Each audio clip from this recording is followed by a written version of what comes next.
Hello សួស្តីអ្នកនរគ្នាលោកខ្ញុំជាអ្នកនរគ្នាដូចអ្នកនរគ្នាឃើញចឹងឥឡូវខ្ញុំនៅកំពុងនៅពលាននឹងហោះនៅបៃជីងហ្នឹងហើយនៅចិនដោយសារតែខ្ញុំមានជើងហោះហើរទៅប្រទេសមួយទៀតហ្នឹងហើយអ្នកនរគ្នាប៉ុន្តែដោយសារតែខ្ញុំអត់មានពេលធ្វើវីដេអូចឹងទៅខ្ញុំចង់ធ្វើវីដេអូអ្នកនរគ្នាហ្នឹងហើយយ៉ាignore មកខ្ញុំតិចទៅព្រោះមកយប់បានគេងទេហ្នឹងហើយអូខេអញ្ចឹងរឿងដែលខ្ញុំចង់មកប្រាប់អ្នកនរគ្នាហ្នឹងគឺតាក់ទងជាមួយនឹងតើសំណួរគេខ្លះដែលគេសួរតាក់ទងជាមួយនឹងនៅពេលដែលគេ interview អញ្ចឹងសំណួរទី1ជាធម្មតានៅពេលដែលគេសួរថាតើអ្នកនរគ្នាគេឲ្យអ្នកនរគ្នាសំណួរទី1គឺណែនាំខ្លួនអញ្ចឹងអ្នកនរគ្នាទី1ណែនាំខ្លួនទី2តាក់ទងជាមួយនឹងតើmajor របស់អ្នកនរគ្នាហ្នឹងហេតុអីបើអ្នកនរគ្នាចង់រៀន major ហ្នឹងមូលហេតុអីហើយតើពេលដែលមកក្រេហ្នឹងអ្នកនរគ្នាចង់អីគេចង់ធ្វើការលើកអីគេទៅជាមួយនឹង major ដែលអ្នកនរគ្នាកំពុងតែចង់មករៀនហ្នឹងអញ្ចឹងអាហ្នឹងសម្រាប់អ្នក research តែបើសិនបើអ្នក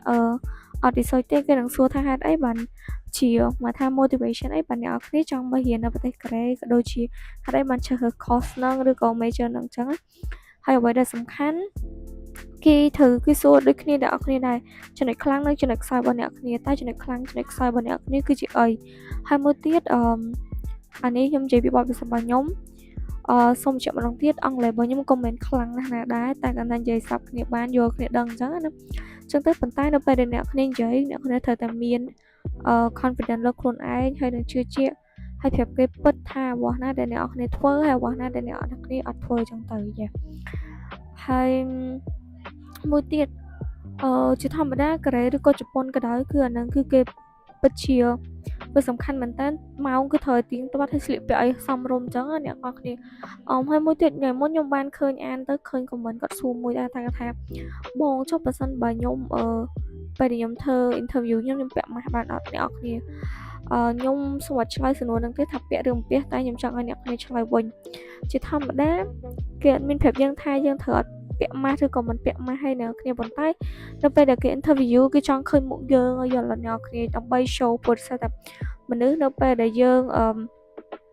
និយាយឬក៏ស្ដីអីចឹងនៅពេលដែលយើងអាចមកគ្នាបានអាភាពជឿជាក់ក៏ដូចជាការស្គាល់គ្នាហ្នឹងគឺវាអាភាពជិតស្និទ្ធហ្នឹងវាកាន់តែច្រើនអញ្ចឹងប៉ុន្តែខ្ញុំគិតថាបើសិនបើអ្នកគ្នាពាក់ម៉ាស់ពេល interview ខ្ញុំគិតថាប្រហែលជាគេនឹងអាចសុំឲ្យគ្នាដោះតែបើសិនបើអ្នកគ្នាដោះអាហ្នឹងវាជារឿងរបស់អ្នកគ្នាដូចគ្នាអញ្ចឹងណាហើយស្លៀកពាក់បានត្រឹមត្រូវហើយចូលបានទាន់ម៉ោងហើយគឺមួយទៀតដែលអ្នកគ្នាគួរធ្វើបន្ទាប់ពី interview ចប់គួរតែផ្ញើ email ទៅកាន់អ្នកដែលបានផ្ញើ email មកអ្នកគ្នានឹងថាអរគុណគេជាមួយជាពីរអញ្ចឹងណាហើយម្ដងមួយទៀតសំណួរចុងក្រោយដែលគេសួរហ្នឹងខ្ញុំសូមបន្ថែមតិចទៅគេសួរថាតើបើសិនបើអ្នកគ្នាហ៊ានចាប់ពីកូរ៉េហ្នឹងហើយអ្នកគ្នាមាន plan ធ្វើអីតទៀតអញ្ចឹងមានអ្នកខ្លះអញ្ចឹងទៅដូចករណី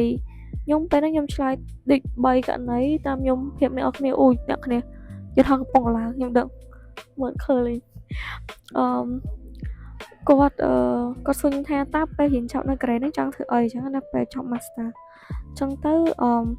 ខ្ញុំគម្រោងរបស់ខ្ញុំពេលហ្នឹងខ្ញុំប្រាប់គេតាមត្រង់មកអ្នកគ្នាព្រោះសូម្បីតែឥឡូវហ្នឹងក៏ខ្ញុំអត់មានគម្រោងច្បាស់មកដូចគ្នាអញ្ចឹងណាpossibility មួយណាដែលខ្ញុំអាចធ្វើបានខ្ញុំនឹងធ្វើមួយហ្នឹងអញ្ចឹងខ្ញុំប្រាប់គាត់ថាពេលខ្ញុំរៀនចប់ខ្ញុំអាចនឹងរៀនតថ្នាក់ PhD នៅកូរ៉េឬក៏បើសិនបើខ្ញុំរក PhD បានខ្ញុំនឹងចង់ធ្វើការនៅកូរ៉េតែបើរកបានទៀតខ្ញុំចង់បន្ត PhD នៅស្រុកផ្សេងទៀតអញ្ចឹងណាព្រោះដោយសារមូលហេតុអីគេខ្ញុំគិតថាបើទៅប្រទេសយើងលើហ្នឹងក៏ខ្ញុំអាចជួយអីបានកើតដែរព្រោះថាខ្ញុំត្រូវទៅថ្នាក់ master អញ្ចឹងទៅខ្ញុំគិតថាខ្ញុំចង់បៀនខ្ញុំចង់អាចធ្វើទៅចប់តាមអាចធ្វើទៅបានអូខេអញ្ចឹងវីដេអូថ្ងៃនេះមានតែប៉ុណ្្នឹងឯងអ្នកនរគ្នាកុំភ្លេចជួយ like ជួយ share វីដេអូមួយនេះផងបាយបាយ